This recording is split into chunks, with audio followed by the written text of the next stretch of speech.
Welcome to Jen Bell Yoga. I'm Jen. In this video, we're going to go over how to do puppy pose. Puppy pose is one of my all-time favorite heart openers or chest openers or front openers, whatever you want to call it. It's a little bit of a back bend, and so there are plenty of people who this pose is not great for. If you have osteoporosis or spondylolisthesis, this pose probably isn't the best for you.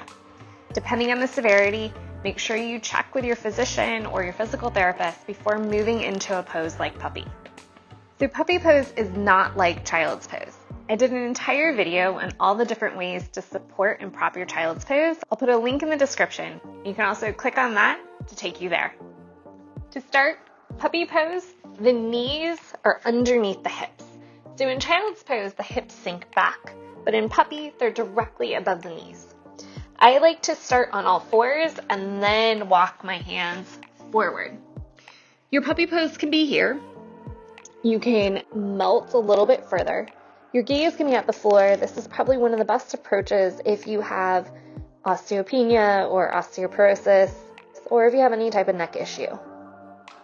You can also turn the gaze forward and lower the chest a little bit closer to the floor.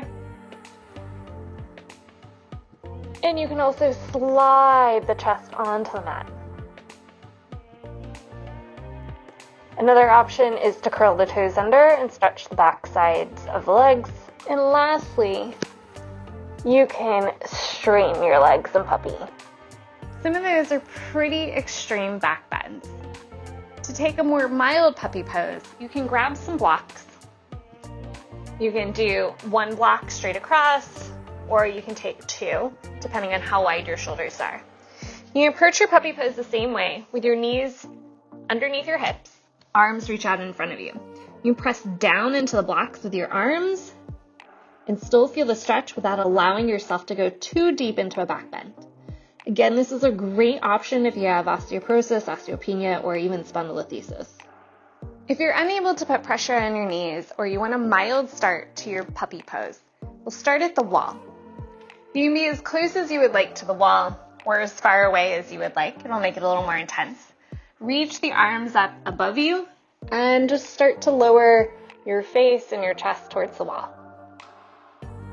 If you're ready to intensify your puppy's pose, you can use blocks to make it a little bit more challenging. I'm going to place two blocks about shoulder distance apart and start by coming into that puppy pose with your hands on the blocks and lowering your forehead, chest, or chin towards the mat. This hyperextends our puppy, gives us a great stretch through the front side of the body. Another option is to take that same setup with blocks and grab a third block. I'm going to place my triceps just above my elbows onto each of the blocks and hold this block between my hands. Place my elbows first, walk my hips back, and then lower down. With the elbows bent at about 90 degrees, you'll get a nice deep external rotation into the shoulders and really stretch out everything kind of in the upper back and scapula area.